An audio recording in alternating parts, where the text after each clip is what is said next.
Инфлацијата си го зема данокот. 2 минимални плати доволни само за храна и пијалоци. 49.384 денари му биле потребни минатиот месец на едно 4-члено семејство само за да ги покрие минималните трошоци, покажуваат податоците од Сојузот на синдикати на Македонија, од каде велат дека еден функционер со неговата плата покрива 3 синдикални минимални кошнички, а еден работник со 2,5 минимални плати не може да ја покрие потрошувачката кошничка.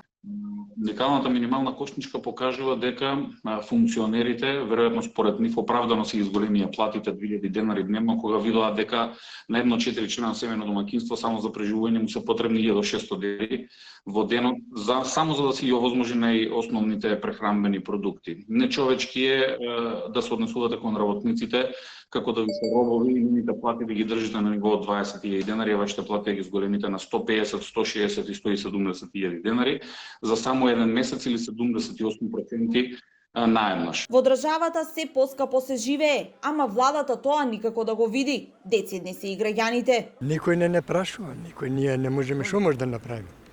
Ако имаш пари ќе купиш, ако немаш, нема, тоа е. Држава не води сметка за обичен народ. 200 колку се во власта, значи можат да си играат играчки со минимум барем милион луѓе овие други, некој таму други координира.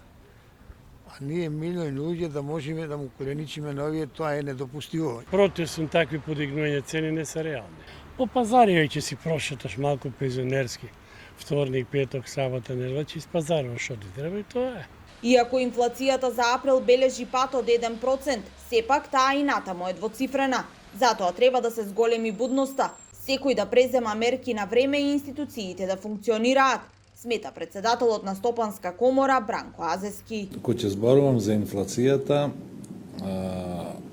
мојата генерација е преживеа таа, вашата не. Јас се консултирам со тие што ја преживеа. Ги викам на разговори кај мене. Јас сум учествувал во незе. Тоа е комплексна работа.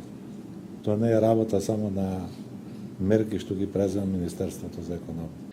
Министерот за економија Крешник Бектеши пак е задоволен со пат од нецели 2% во однос на март и вели мерките дале резултати. И овој тренд на намалување секако дека ќе продолжи и би сакал една порака до сите стопанственици во нашата држава, посебно производителите на основни прехранбени производи, а секако дека и трговците и увозниците на овие производи, значи да се подготват, пошто моментално и цените на суровините и цените на енергенсите се на ниво што овие цени може дополнително да се намалуваат. Инаку замрзнатите цени ќе останат во сила до крајот на месецов, но ако е потребно, тие ќе бидат продолжени, истакна Бектеши, кој најави и креирање на нови мерки кои ќе го заштитат стандардот на најранливите категории на граѓани.